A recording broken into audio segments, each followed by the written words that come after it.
Meet the new minister in the office of the Prime Minister with responsibility for housing and local government, Castries central-elect Richard Frederick. The honor was bestowed on Frederick at the official swearing-in ceremony of the Cabinet of Ministers. Though Frederick is an independent Labour-aligned candidate and not part of the SLP administration, he was granted an opportunity to serve by Prime Minister of Saint Lucia, Philip J. Pierre. For his part, Frederick has vowed to do right by both his constituency and new ministerial portfolio.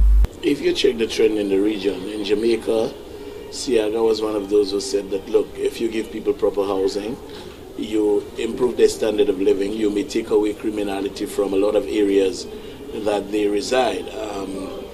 There is absolutely no doubt that Castries Central has quite a few pockets of, residences that are not worthy to be occupied, so to speak.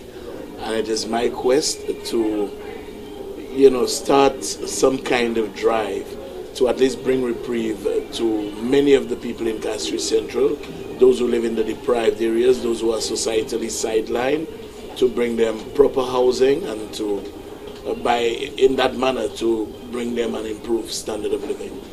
Fielding questions from members of the media after being sworn into office, Frederick rubbished talk about his appointment being part of an alleged deal struck with the SLP to help secure victory at the polls. I don't know about deal. I mean, if you were to ask me, politics is, there are always deals in politics, but I had no deal with anybody. At the end of the day, this country was in the hands of a man who just did not understand what his role was. People were suffering, our resources were being handed to foreigners, and I believe that myself and the Labour Party, we shared a similar objective. It was like minds for one common goal, and that common goal has been obtained, and at this time it is time to put differences aside and to unite in the recovery effort of this country.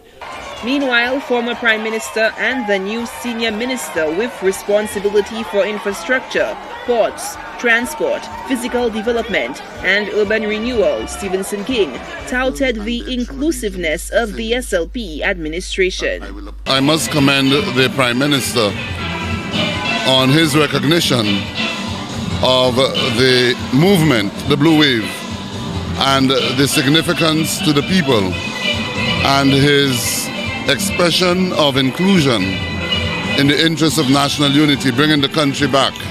And I believe that's a good step in the right direction to stop the tribalism and attempt to include all within the configuration of government and governance of the country. As for his substantive portfolio, King, who also served in the Ministry of Infrastructure in the former Chasney administration, hopes to put his vast experience in public office to work in managing the department.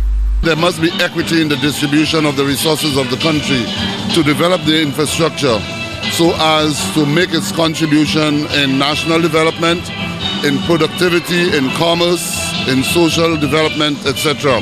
And so there will be a new agenda that I will craft with the involvement of all within the Parliament, including the opposition, to be able to participate in that agenda that will help the country in developing and re-engineering the way forward in the infrastructural development of our country.